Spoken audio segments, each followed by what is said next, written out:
Hi, I'm Joshua Lane, and I have with me today Ben Roberts, who is a director of a film that just recently came up. It's called The Unbroken Line, and I have him here for a brief interview to talk about the movie, especially since he is a first-time film director. I thought it'd be great if we had him on a short interview. So, my first question for you, Ben, is what was your main inspiration for making this film? Well, I'd also like to first also thank you for doing this, Josh. This is really awesome. I'm kind of really privileged to do this. To answer your question, yeah, the my initial inspiration was a couple of years ago. I saw a film made in Utah. It was a low-budget World War II film called Saints and Soldiers. There's now three of them, but at the time there was only one, and it was a low-budget film. And but the thing that really kind of that I found very interesting about it was that despite the fact that it was not made with $1 million budget, it was very well done, and it had a very good message, and it also was not overly shocking or as a lot of war movies are. So it brought home a good message without taking up a lot of resources, and it was just sort of a resourceful film, if that makes any sense. Oh yes, I did. That does make a lot of sense. I think that those movies where the director tries to kind of honor veterans. I think those are very powerful movies, which is what your film did, which was honor your grandfather, correct? Yes, and that was also another one of the things that kind of tipped me off is I wanted to do something like that film, but I wasn't necessarily sure what I should do. So I started looking at my own family history and realized I had a lot of military history, and some of it was kind of fascinating to me. So I just kind of got started on this whole journey of A, making a low budget film, and B, possibly putting it to good use, honoring a veteran, uh, retelling a lost family story, and possibly even as it is being used now as a fundraiser to benefit a charity. Oh yeah, I think that the part about the charity and the money going to charity is a great service to the community and the veteran community, and that's a great work that you were doing through this film. A lot of good coming out of this. Another question I had was, prior to directing and producing this great film, how much experience and training had you had with filming? Really not much. My first experience was really in my backyard. I just started making, well, I made one. Um, Not very good, but it was my first film. I made it with model tanks and tried to edit it together. And the next year, it was about yeah, it was 2 years ago, I attended the Capital Area School for the Arts in the film program. So that got me a year of technical skills and some artistic skills as well. And then while I was there, I filmed. I helped with at least five other film projects, but I filmed two of my own, and that sort of got me started on realizing that I could direct larger scale, direct actors and a cast and a crew in a larger scale production. So by the time I hit Unbroken Line, I had had a technical foundation with camera work. A little bit of lighting didn't really come into play that much. Editing, directing. The only thing I didn't have much of was sound design, and as we'll get to a little later, that became an issue later on. So that's about how much I had before the film. All right, all right. So now that you had like your education in the film industry to a certain extent, what steps did you have to take before you actually started the production of the Unbroken Line? Well, there were a lot of steps that went into the pre-production of Unbroken Line. The major ones being finance, actors, and a support technical crew, and finally location. Location became a big issue, believe it or not. Um, First, the finance. We had to come up with a way to provide insurance for the actors that we were going to have on set. And this was an issue because it's very expensive. So we turned to crowdsource funding, Kickstarter.com, and I had a lot of generous people from actually across the nation, people that I didn't know at all, who didn't know me, stepped up and offered their resources. Um, Do you with think this, that they do you think they were very maybe they were moved by the cause of your movie and appreciated what you were doing, like the storyline and how you were honoring your grandfather and your great grandfather? You think that moved them to donate? I think that's a factor in it. A lot of them I noticed. We had a lot of family members contribute. My family Oh, was that's very great. nice to get behind this project. Um, a lot of veterans, or there were at least a few veterans who wanted to help with the project, quite possibly because they realized, what it was, what the purpose of the film was. But yes, it was mostly just because of a lot of generous people saw that a student was trying to do something, and out of their own generosity stepped up to help. Well, that's great, and that's one of the things I really like about these smaller like movies is that you get a lot of like everyone kind of gets involved, or the whole community in a sense can get involved with it, which makes it a much more kind of a powerful experience, so to speak.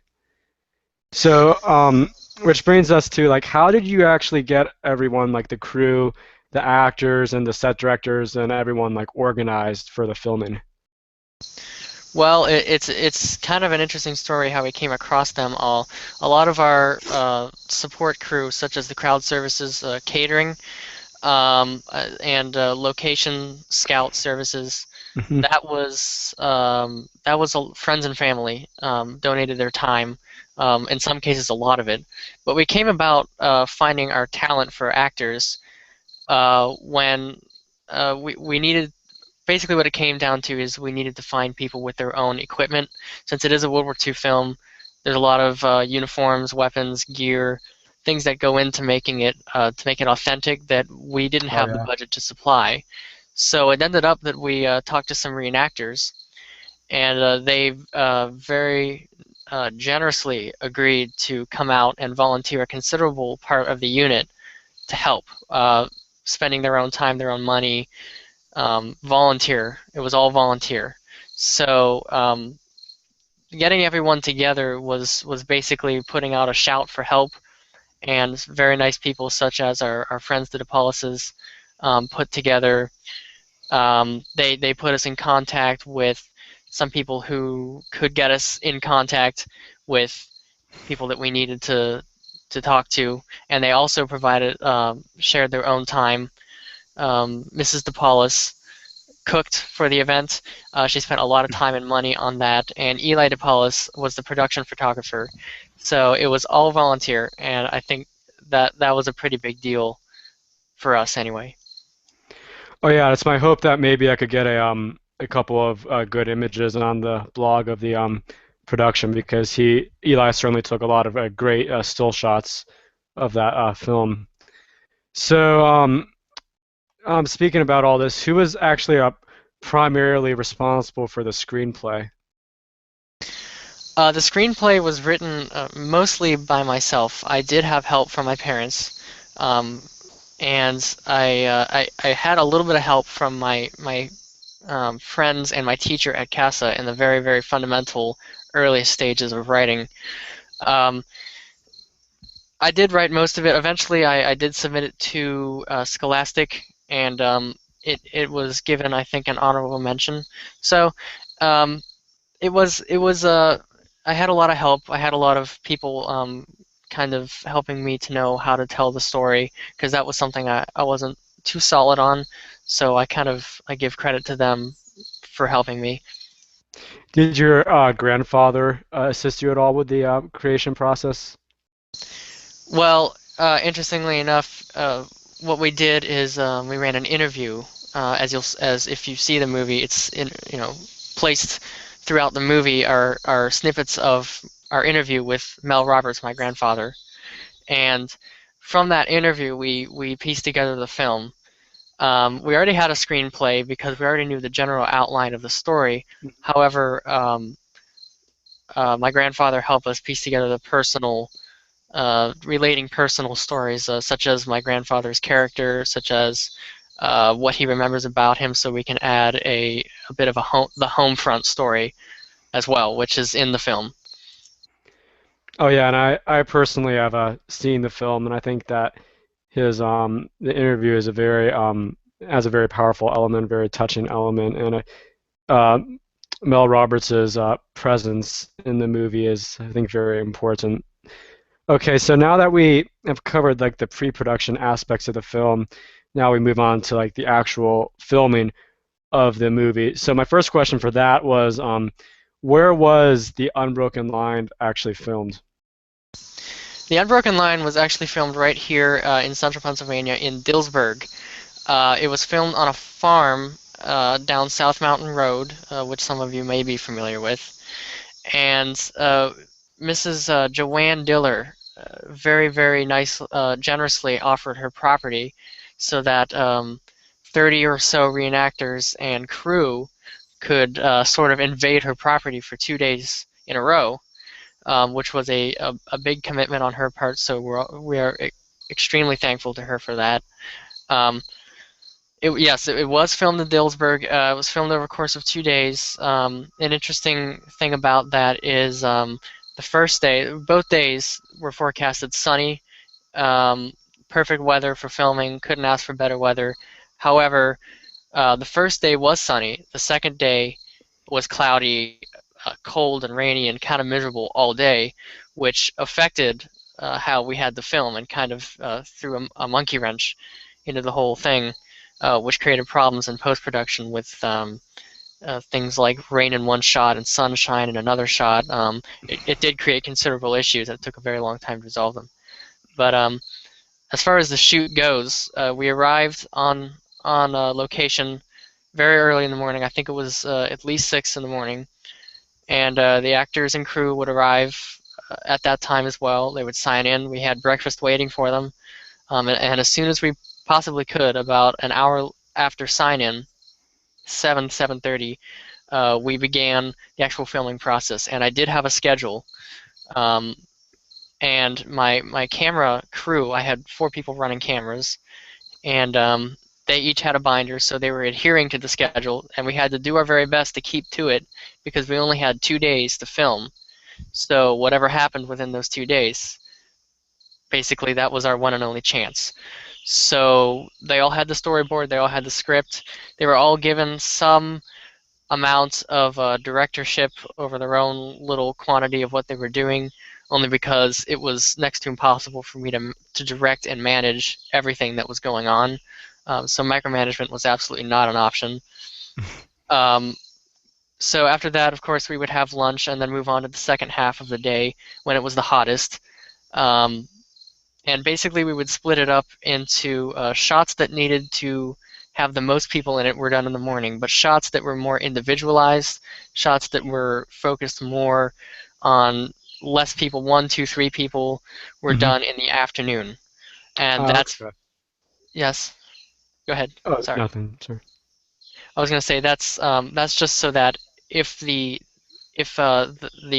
many people that we had, if some of them needed to leave, they could do that because they had already participated in the morning and they could leave when they needed to. Okay. So, yeah, I think that's a very interesting way, like how it was all filmed mostly with everyone in the morning, then with like just the main characters in the afternoon. That sounds like a very smart way to do it. Are there any other notes about the production that you would like to say before we move on to the post-production aspect? There are some interesting things. Some things that kind of have stuck with me. One thing is about a week before the production, about a week before shooting, we had lined up to have a German living history unit, come to play Hmm. the part of the Germans in the movie. And we got an email from them saying that they were unable to come, which caused a bit of panic. So we made some phone calls to see if there was anyone else in the area who could do it, and eventually got in contact with a man by the name of John Dubbs, who at the time was very ill. But he has a lot of German equipment, and he volunteered all of his German equipment and his time, and had our German characters outfitted a few days before the film, and showed up on location with a trailer full, ready Hmm. to do whatever needed to be done, which I thought was very generous and impressive because he was not feeling good at all. Um, so basically, I think that was interesting. He also brought with him German anti-tank cannon, which is featured in the movie, which I just kind of blew my mind. I never thought I would ever have a chance to use that in a film. So one other thing I would probably also want to mention is that when we arrived on set, so many things had changed with the schedule that we kind of realized that the screenplay was more or less obsolete. There were things that we could Uh, not do that needed to be done. So what we did is basically on the fly, we re-engineered the entire thing and more or less, for lack of a better expression, made it up as we went. So what you see is kind of a collection of clips from a bunch of people with cameras, and myself running around trying to think of how to assemble a story out of thin air. Which was I'm very thankful that everyone was patient as patient as they were because it was kind of a delicate operation there for a while. so pretty much it was yeah, you had to kind of do everything spontaneously the day of the production. Yes, and that is definitely not how I wanted it to go. However, it I guess it worked out. Well, it did. I mean, it was I myself have seen the movie and it was a excellently done. It didn't seem spontaneous. It seemed like a very planned movie with a lot of planning having gone before it. So it was a very, very well done movie. Thank you very So, much. oh, you're welcome. Now that we are have covered most of the production parts, although I'm sure there's so many more aspects, but only so much can be talked about in one interview. Um, what was the most post-production is concerned? I'm sorry, can you repeat the question one more time? I think our sound cut out. All right. After you filmed the movie, what was the most difficult part in the post-production phase? Well, there were many difficult parts in the post-production phase. In fact, that was possibly the most difficult part of the Mhm. process of making the film.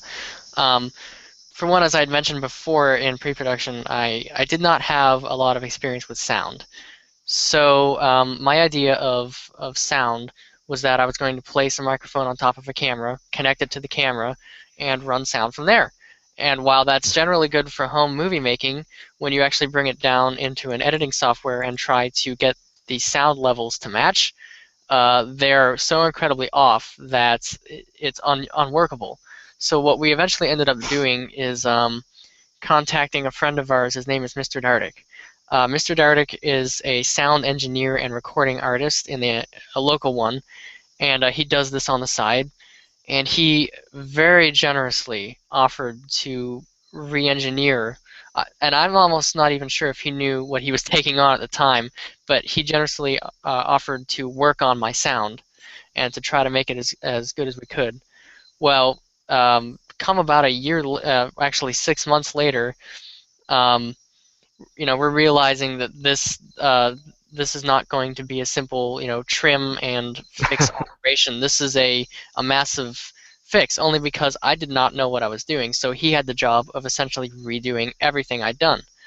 So having redone some voiceovers, which is where you bring people in and re-record some of the dialogue because it's simply not usable.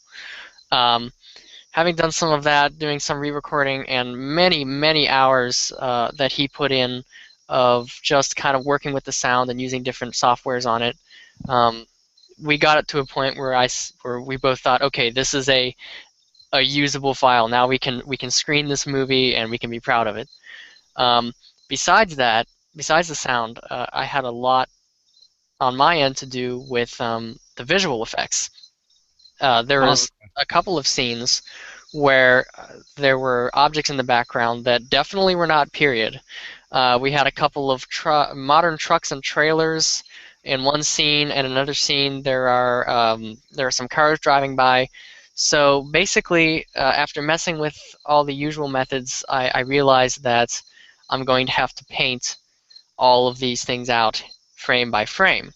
Now that took several months to do, it's probably and hundreds or thousands of frames to deal with, I'm sure. yes, several hundred frames. So besides that, as I had mentioned, the first day was sunny and the second day was rainy. And there are some scenes that we filmed over the course of those 2 days that are supposed to be happening at the same time. So you've got one shot that's sunny, and the very next shot that's supposed to be happening at the exact same time is cold, rainy, and dreary looking. So we couldn't take the cold, rainy, dreary effects off of the movie, so we had to place cold, dreary, rainy effects on the sunny clips in order to equalize things out. Okay. Um, so that took a very long time. We ended up using artificial rain effects, a lot of color filters and color correcting and effects such as that. So I would say that's probably the hardest part.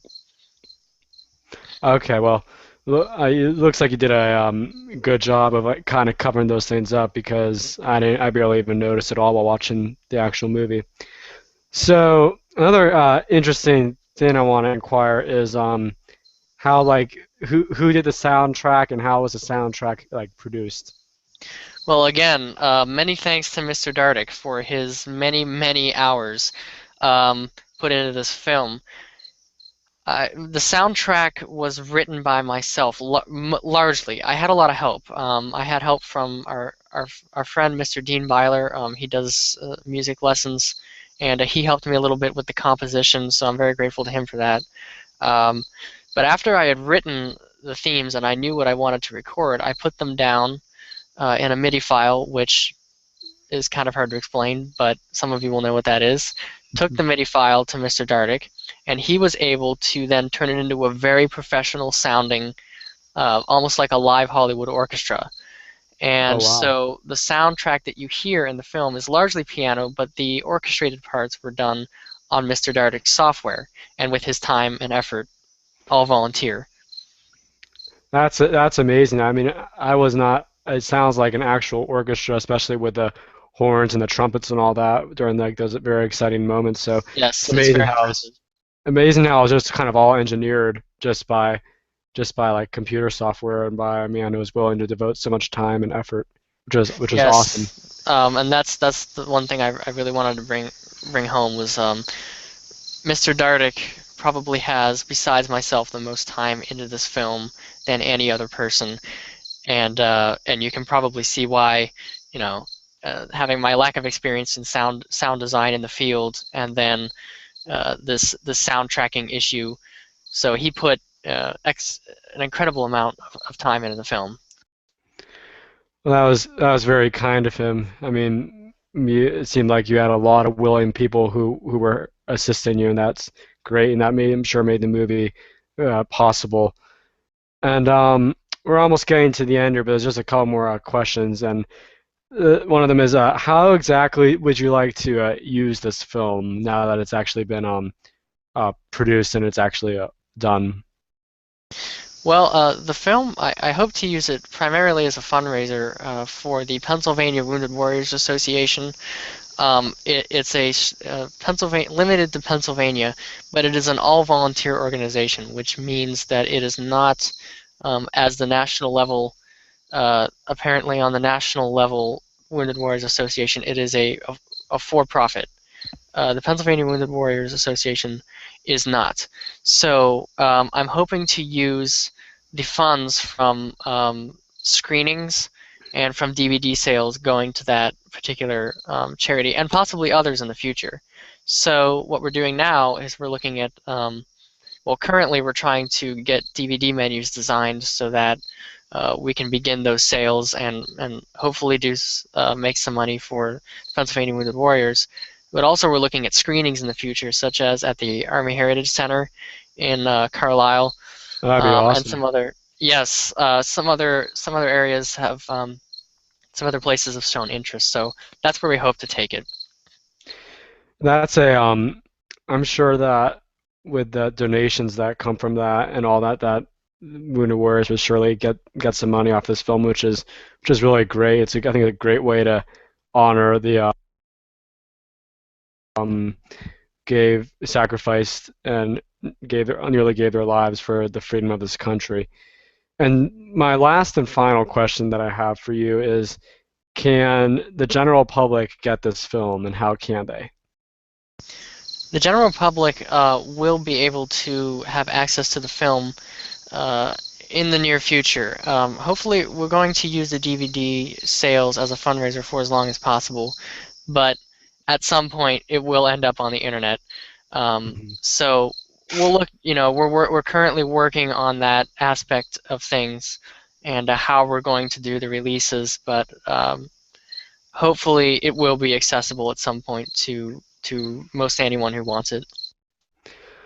Well, that's great. I, for one, will certainly be getting a copy because it's a great film, and I recommend it to pretty much anyone. It's a very touching story, and it's very very moving and powerful story. So, and I myself really enjoyed it. So, is there anything else that you would like to say, Director Roberts? I think the last thing I would want to say that I would want people to take away from this is that, um, if and when you watch the Unbroken Line film, just remember that everything you're seeing is a product of many, many people being extraordinarily kind over and over again. The entire filming process, the entire post production, production, and pre production was only possible because many, many people gave up time, resources, and property to make it happen. And I am just, my family and I are just kind of blown away by this immense show of generosity. So, just really anything really, I guess, is also really possible if you want to, if you really want to put your mind to it. If and don't be afraid to ask questions and get people involved. Ask, nothing ventured, nothing gained. Really, is kind of what I learned from this. And projects like these will teach you a lot. They will. I mean, it's better than in a classroom setting. If you really get out there and just do it, even if the end product is not quite what you intended, you're still going to have learned a lot. So, It's a great learning experience. I totally agree with that. yes, I guess. So, now that I think of it, there's actually one more thing that comes to mind, and that is, what are your future filming plans? Are you planning on filming any other large scale videos like this? Large scale, not quite this big. This was a really really large film project. I'm hoping to maybe tone it down a little bit in the years before college. Um, so what I'm looking at right now is currently I'm working with a local homeschool historian um, on a Civil War documentary about the Civil War in the Camp Hill, Pennsylvania area. Then after that, I'm also looking at possibly working with some Vietnam reenactors on a promo.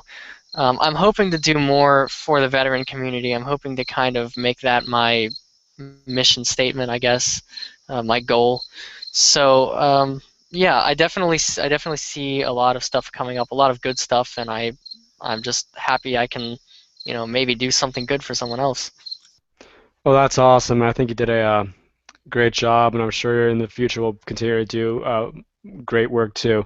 So, thank you very much for joining us, Ben Roberts, and I hope to see you again in the future sometime. And thank you very much. I'm really happy I was able to be here. Oh, it was my pleasure. Thank you.